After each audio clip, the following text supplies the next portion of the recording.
ปัวเราดิอยู่น้ำกันนี่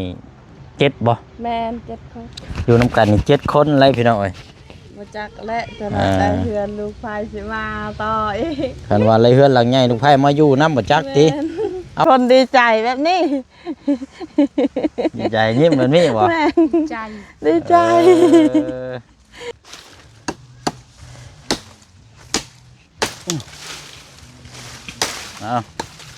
เบิ่งมา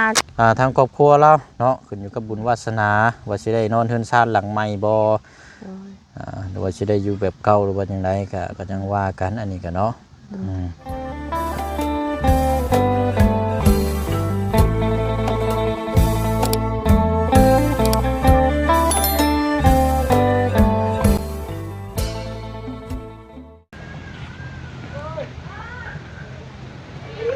แดดฮ้อนมื้อนี้เนาะโอ้ยรอดบ่เนาะมื้อนี้พี่น้องย่านฟ้าฝนตกลงมาอยู่มื้อนี้เมื่อคืนนี้ก็ตกอยู่ได้แต่ว่าตกมาตามงวนมีดตกก็ตกบ่เฮิงแต่ว่าเอาแฮงอยู่ได้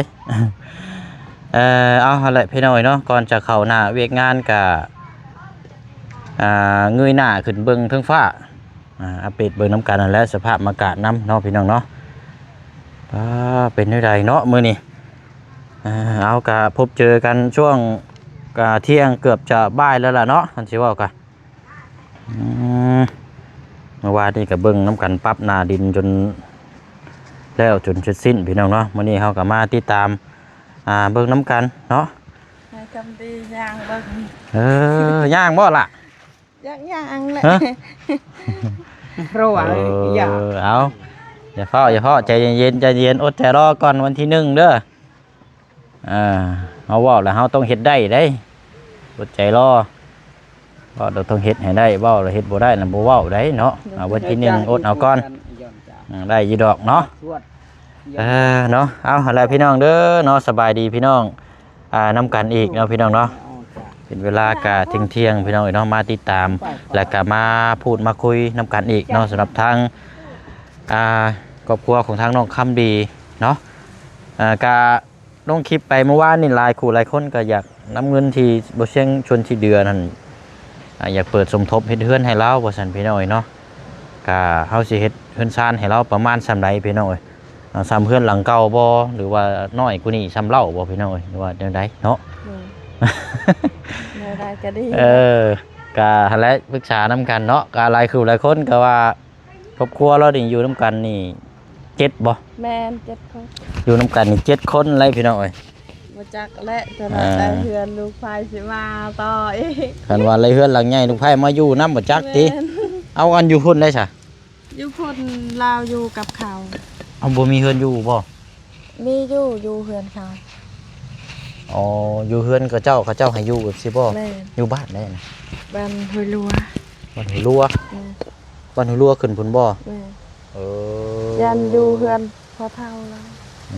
แต่ว่าถ้าว่าทั้งนี้มีก็บ่แน่ได้เนาะทั้งลูกชายมาอยู่หมุนกันอยู่นำอีกบ่โอ้ยห่วยกัดมันบอกก็ยากได้ซะแบบน่ะพี่น้องเนาะอันนั้นเพราะว่าเฮาชวนลายบ่ถึกกันคันผู้ชายไปอยู่พุ่นมากลับคืนตลอดกลับมาอยู่พี่เนาะโดยตอนนั้นเฮาถูกผัวเฮาก็ชวนไปอยู่กับพ่อแม่เฮาบ่เฮายันกลับไปกลับมามันซับซ้อนเอากะชวนลายเฮาเห็นแบบนั้นมันกะบ่แน่เนาะกะจังว่ากันเนาะแต่ว่ามื้อนี้เฮากะ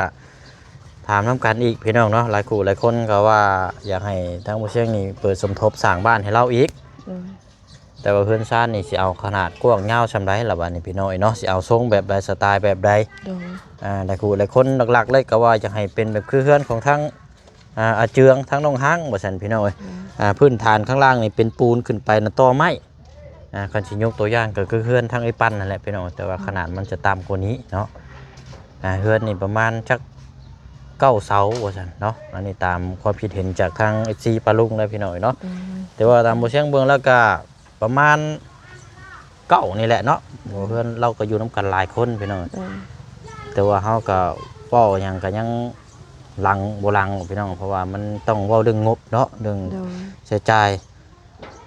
เอาเดี๋ยวจังไปคุยน้ำกันอีกเนาะพี่น้องอยู่ที่ดินแปลงไม้เนาะเพราะมันแดดแห้งอันน่ะชื่อซอยทั้งไอ้ปั้นแล้วอันนี้นำมาฝากเราพี่น้องนุ่มเอาได้ประตู โดย ให้อายะแน่ฮะให้อายะ ใจเด้อ โดยให้อายะอันน่ะนุ่มมันก็ได้ให้เราหลุดนะแล้วแต่ซอยฮะเอาแล้วแต่ซอยให้เราโดย ง่วย ง่วย ให้เรากินเด้อแล้วก็ทางน้องคำดี กัน เอาล่ะ ข้าก็ดัก สบายดีเป็นนี่ไรเนาะเอาอดเอาเด้อ นั่นคือเชือง อดใจรอ ง่วย ไหว ไปคือเชืองง่วย ให้ครบกำหนดตามที่เฮาเว้าก่อนพี่น้องเอ้ย อ้าว แล้วจังสิอันนี้เอารถประตูเจ้าก็เอาไปกินแบกแก๊กแก้วนึงค่ะเอาตัวแก้วหั่นละนั่นก็ให้น้องคำดีกับน้องก็ได้คนละขวดเด้อ เฮาให้เราให้เฮาเอ็กกิน ในตู้บ่บ่กล้ากินบ่ บ่เราเอาเจ้ากินแน่แล้ว โอ้บ่เก็บบ่อยากบ่อยากให้คืน แม่ โอ้ยเนาะเอาหั่นละกินแล้วล่ะเด้อไปเฮาไปเบิ่งที่ก่อนบัดนี้เบิ่งน้ำกันพุ่นละพูดคุยน้ำกันอีกเนาะนี่ได้เอาแซ่บๆในตู้เด้อดูดขึ้น ง่วยง่วย จู้ไป เออ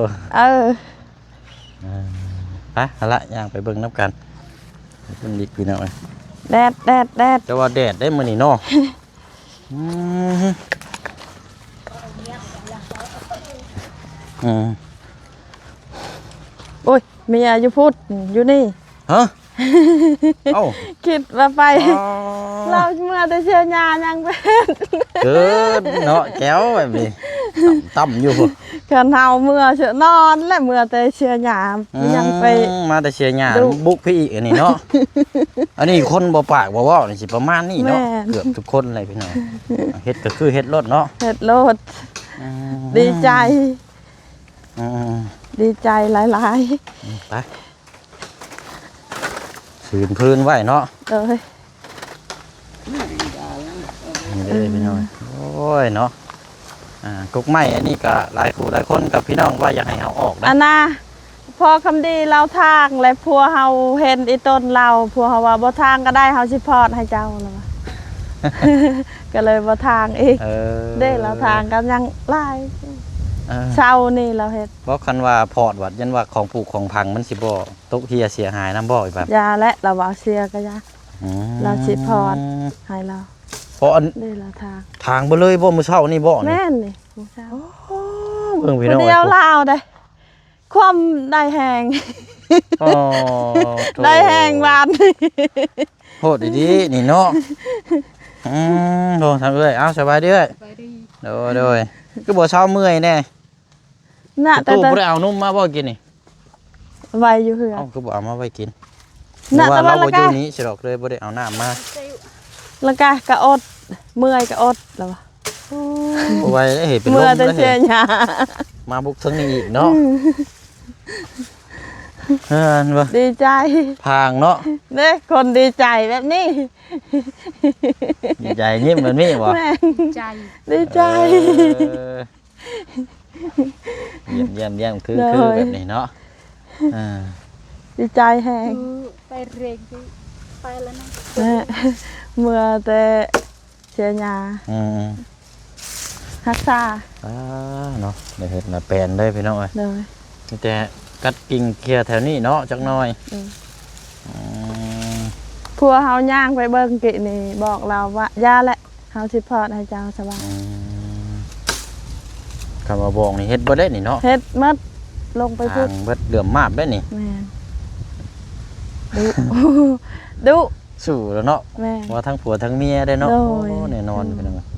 ขยันแฮง โดย สุดยอดเลย ตะ อืมเนาะเอา ตัวกระดุ ขยันแฮงพี่ เสื้ น้ อ อง กันยาวบ่ใช่ เอาเดี๋ยวมาห่มพริกก่อน อันว่ากุ๊กตัวนี้นี่ยันได้ตัดออกเบิดแล้วปั่นนี่ โดยอันนั้นคันเราสิดูดตัวนี้ให้เราดึงเลย แม่น ดึง แต่ให้เราดึงให้เราเคลียร์ปรับอีกนิดนึงก็ได้ โดย แล้วก็ไถลงไปพุด โดย เพราะว่าทางส่วนลายทาง พอลุง FC เพิ่นว่าให้เอาออกเลย โดย เพราะว่ามันสิได้โล่งนะมันสิงามอะนะ แบบเฮาเอาไว้ก็เฮาเบิ่งก่อน โดย คันเอาไว้บ่ได้ก็เฮา นี่แหละ ดึงออก ต่ำออกไปเลยแล้วโล่งเลย อันนั้นตั้ นะ ง ปุ๊บ ไว้ เลย แล้ว อยู่นี่เลย ไปตาแล้วเจอ ให้เชื่อตาไปเชื่อไอ้ละมันตาพี่ชันอ่อนตาลงตาเลย ผู้ได้กกม่วง ตาแปะอีก กกม่วงน่ะตอนเอารถน่ะ ตาเลย กกม่วงน่ะตอนง่าเอาอีกนิดนึง โดย มันบ่ให้มันหกตอนต่ำๆนิดนึงให้อันเอาตัวต่ำน่ะออก โดย ให้มันโล่งในจังหน่อยพืชนะ อันนี้น่ะกกม่วงนี่กกนี่ เดี๋ยวจักเกี่ยวว่าพอตอนเนาะบ่แม่นว่าขึ้นไปตัดเบิดโอ้บ่ได้เด้ ยุ่งอีกแล้วเจ้าบอกเราเลยปันนึกใช่เลยแบบคือตัวนี้นี่มันร่อนก๊อกนะเพิ่นว่าบอกว่าให้ตอนเนาะนึกใช่เอาออกหมดเลยเดือดมับเดือดตะลำเฮ้ยเนาะ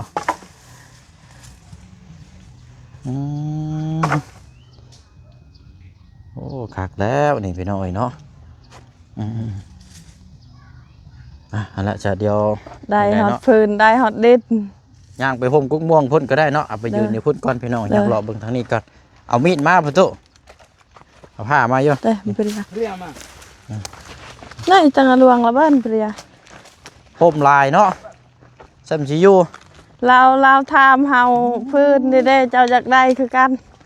บ่ให้เจ้าได้โลดเฮาว่า เราก็ยังคงจักถามเนาะ โดยฟืนเด้สบายเฮ็ดกินเราถามยานเฮาอยากได้ก็ว่าคันอยากได้ก็เจ้าเฮ็ดงามก่อน แม่นแหละเนาะใช้เอามีดมาพี่ปุตุ เนยนะตาเอาเมตะนี่เฮ็ดแบบนี้ เอาแต่กิ่งมันออกนี่นะนี่ แม่นคันลาวเพิ่นขึ้นพูด นี่เอาแต่กิ่งพวกนี้ออกนี่เวลาเฮาเข้ามาแล้วมันสิได้ห่มหรือตัดออกชิ้นโอ้บ่ได้เด้เอาแต่ตัวนี้นะพี่น้อยบ่ได้ยืดเนาะเอาแล้วนี่ก็จังบอกเล่าให้คอยเล่า อันนี้ เนาะ เอาออกวัด นี่เนาะเบิ้งเด้อหัวหางเด้อโอ้เว้นได้เขากัดคำว่ากุ๊กไม้ชื่อเขามักแป้งเหมือนกันได้ปันมักแป้งได้อยู่เพื่อนท่านกับมักไปชื่อได้ ตอนเฮาอยู่นี่สะอาด มักแป้ง งามมักม่วงกะเคี้ยวดก จะสิกินนี่เนาะ แม่นอันนี้มันบ่ได้เป็นมากมันหกลาย มายามตลอดและพอคำดี เป็นเนาะ รักษา แล้ว และรักษาของปลูกของผัก ทางนี่เอายังเตียงมานั่งอยู่ในบัดนี่ ตัว โอ้ย เฮ็ดบ่นั่งก็บ่เป็ดจะน้อยเฮานี่เฮ็ดหายจึงได้ได้อยู่ หักแล้วนี่ คือพัวเฮ็ดอยู่ตารางเฮือนเฮางาม มีดเราก็เนาะจนว่า โดยมีดเฮาผู้งามนั่นเราเฮ็ดเชียร์แล้ว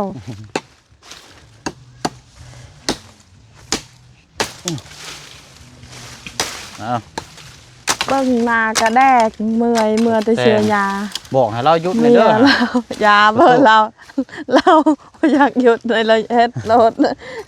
ถ้ามายืนอยู่นี่กันก็ได้ใช่พี่น้อง เป็น เนาะ ล เขา มเฮานี่เบิ่งแล้ว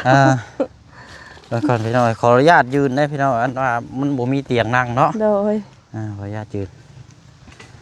บ่มีเตียงนั่งร้อนให้เราสมมือนี่เด้อประตูบอกเมียเจ้าหน่อยได้อฮะ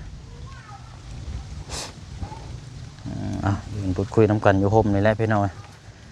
เพราะเจ้าก็เนาะพูดอีโลเนาะทาง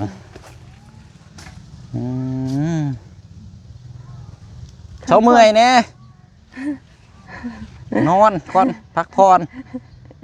เมื่อยหายใจบ่ได้ได้ ดู มาก่อน này chú này บอกเราแน่ này chú này โอ้เนาะเป็นลุงคักพี่น้องบัดนี้ก็สามีแต่ว่าหันได้พี่น้องพอดีก็กินนี่ก็อัปเดตเรื่องทางเรื่องไม้เนาะเรื่องเสาเฮือน โดย เ รื่องเสาเฮือนก็ถามทางง่ายเพิ่นแต่ว่าคือพี่น้องว่าอยากให้เป็นคือเฮือนของทางอาเจืองเนาะสมมุติถ้าว่ามีการปลูกสร้างขึ้นก็เฉพาะเสาต่อขึ้นนั่น3 เมตรนั่นหน้า16หน้า15นั่นอ้ายเพิ่นเอานำ450,000 กีบพี่น้องแต่ว่าเสายาว4 เมตรได้นั่น600,000 กีบเดี๋ยวเฮาจังซื้อเคียงตีนเสาออกมาห้องต่อเอาคือแต่ละครอบครัวแต่ละเคสที่เฮาเห็นนํกันนะพี่น้องแต่ว่าถ้าแบบคือเพื่อนอาเจืองนี่เสาปูนเฮาต้องไปสร้างพิเศษเอาอีกต่างหากตัวนี้ก็ราคาก็สิประมาณเกือบ5-6 แสนพุ่นละตัวนี้ก็พี่น้อยเนาะ5 แสนปลายเพราะว่าช่วงนี้นี่มันมีแต่แนวแพงๆแต่ก่อนแต่เฮาสร้างในทางอาเจืองน่ะประมาณเท่าไหร่พี่น้อง3 แสนหรือ4 แสนนึงได้4,500,000นี่แหละอันนั้นก็โดยก็บ่ได้แพงแต่ว่าช่วงนี้นี่โอ้มันบ่คือเก่าเลยพี่น้อง ไผที่เฮ็ดเฮือนเดี๋ยวนี้ยาก ก็เลยแพงบัดนี้ก็ โดย จักสิ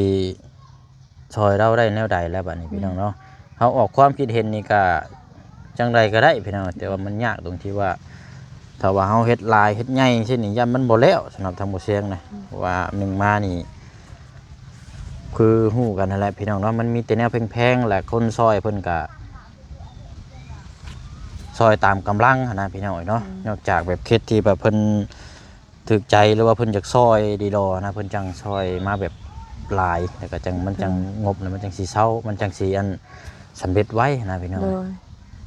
เอาอันนี้ก็เฮาเว้ากันก่อนเนาะพี่น้องเนาะก็ขึ้นอยู่กับทางครอบครัวเราเนาะขึ้นอยู่กับบุญวาสนาว่าสิได้นอนเฮือนซ่านหลังใหม่บ่ โดย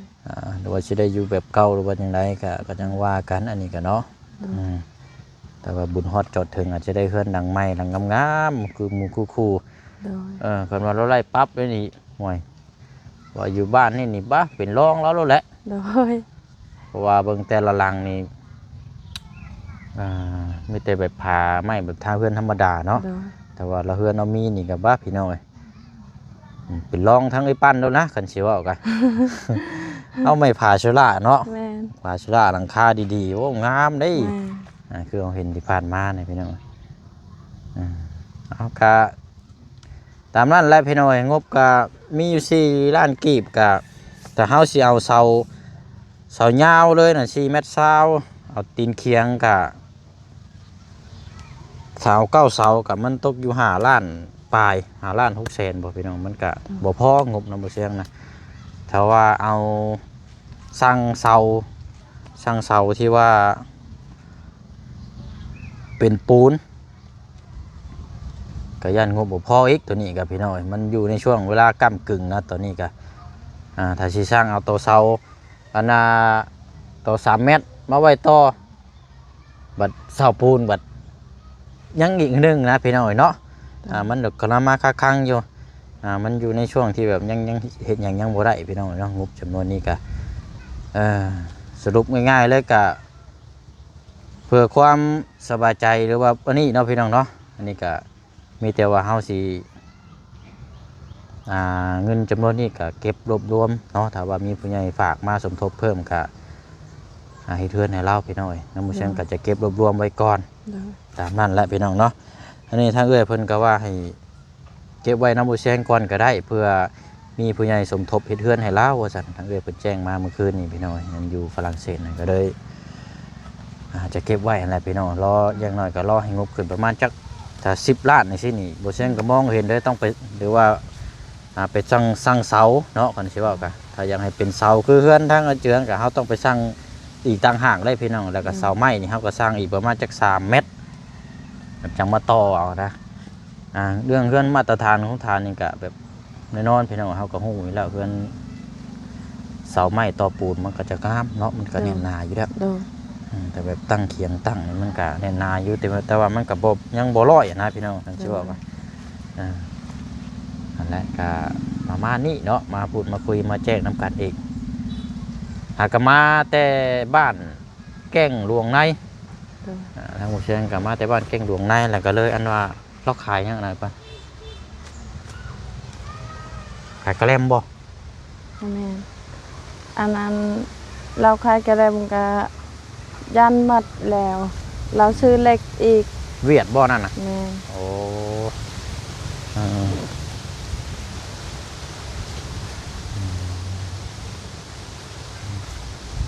เนาะมีแต่ว่าอยู่ในระหว่างเดี๋ยวเชียงศิลป์แนะนำเพิ่มเติมให้ทั้งประตูทั้งครอบครัวกะตอนนี้เฮาเรื่องงบกะมีแต่ว่ารอรวบรวมบัดนี้พี่น้องเนาะแล้วก็เงินอีกจำนวนอีก4 ล้านนั่นก็ทางน้องเคสของทางน้องคำดีก็อีกต่างหากอันนี้สิเพราะว่าเฮาแจ้งวันนัดหมายสิพาน้องเพิ่นไปกวดแล้วพี่น้องวันที่1 เดือน5เนาะหลังจากนั้นมาแล้วก็จังว่านักปันอีกต่อไปก็จะได้เบิ่งติดตามเบิ่งน้ำกันยาวๆอยู่ดอกพี่น้องเนาะเคสของทางครอบครัวน้องคำดีเพราะว่าหลายคนก็เอามาเบิ่งมาชมแล้วก็คือสุดแล้วนะพี่น้องสำหรับทางเคสนี้สำหรับทางตัวบุเชียงก็บ่ได้แตกต่างผู้เบิ่งผ่านหน้าจอเนาะถ้าเฮาเห็นตัวจริงที่ยังนักแบบพี่น้องเบิ่งหน้าจอยังสินี่นะพี่น้องเอากะและติดตามเบิ่งน้ำกันอีกต่อไปมีแต่ว่าถ้าว่าเรามีรักหัวรักหยังก็เราแซมตัวนี้เนาะรักหัวตัวนี้แล้วโปรตูเด้อแซมให้มันทีพังลักใส่น้ำแบบคือบาดเท่านั้นเนาะพังลักใส่แล้วเอาตะปูมาตอกเอาตันให้มันติดกับรักหัวเลยเพราะว่ามีตะข่ายอยู่เนาะมันเนียนไปเรื่อยๆบัดรอบๆไปแต่นั้นแหละรักหัวตัวใดที่มันใหญ่ก็มันได้นะครับอันนี้มาใส่ถ้าเป็นไปได้นะเห็นบ่คือขันเจ้ามีรักไม่ยังบุงมันก็เจ้ากูดนะโอ้คักได้ตัวนั้นนะมีอยู่แข็งแล้วมาตอกใส่นะเลี้ยงไว้ยังบงเพไว้แต่ว่ามันบ่ทนบ่แม่บ่ทนแต่คล้ายๆแบบมันสิหลอกไว้จังซี่บ่บ่คือไม้พวกไม้แกนไม้หยังเนาะแม่เบิ่งไม้เท่านี้นี่ไม้อันนี้มันจับโดยกันเจ้าครับไอ้กันเจ้าไอ้น่ะกันเจ้าจับเนาะเดี๋ยวลงทางดุมพุ่นน่ะมีแต่กุกม่วงเนาะมีดอกละหาแถวนี้ก็มีปลูกของพังเบิดเลยโอ้ยดีพี่น้อง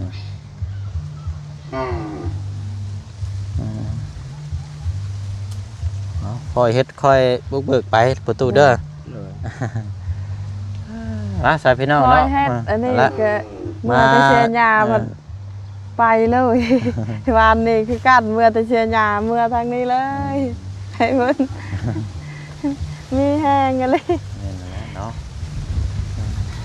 เดี๋ยวเราจังมาติดตามเบิ่งน้ำกันอีกพี่น้องยังบ่ทันได้กลับดอกเนาะมีแต่ว่าคลิปนี้เฮามาพูดมาคุยมาแจ้งน้ำกันประมาณนี้เนาะก็รุ่นชมว่าเราจะได้รับโอกาสดีๆเนาะจากทางผู้ใหญ่ใจบุญที่มองเห็นเรื่องบ้านทุนซ่านหรือบ่เนาะอันนี้ก็ติดตามแล้วก็เบิ่งน้ำกันเนาะพี่น้องเนาะเนาะคลิปนี้ล่ำลาก่อนสายพี่น้องเนาะเดี๋ยวแต่ว่ายังบ่ทันได้กลับหรอกพี่น้องเดี๋ยวสิเบิ่งยังอยู่นี่ก่อนเดี๋ยวสิย่างเลาะลงไปพุ่นอีกก่อนกันได้ย่างเลาะป่าเพราะได้หันยุงกัดแล้วก็จังสิเมื่อพี่น้องเนาะเอาอยู่ดีมีแห้งด้วยจ้ะเด้อเอาลาก่อนเนาะสบายดีพี่น้องเนาะใจมายามตลอดส่งกำลังใจมีแห้งก็ยังไปส่งกำลังใจให้จังม่วงแล้วฮะเสร็จมั้งยังบ่ทันฮอดบ่ายโมงบ่เท่าไรบ่ตุ12 โมงเนาะทนนี่โลนี่กันเนาะมุงแล้วก็ทนแดดทนฝนนี่เหรอคือเจ้าของเลยโอเคพี่น้องเนาะเดี๋ยวเขายังมาติดตามเบิ่งน้ำกันอีกเนาะยังมาทันได้กลับเราพี่น้องเดี๋ยวว่าคุยน้ำกันอีกต่อไปเนาะโอ้ยน้ององค์ขี้ขาดผมขี้ขาดนี่ไปแล้วเนาะว่าจะคุยน้ำกันพี่น้อง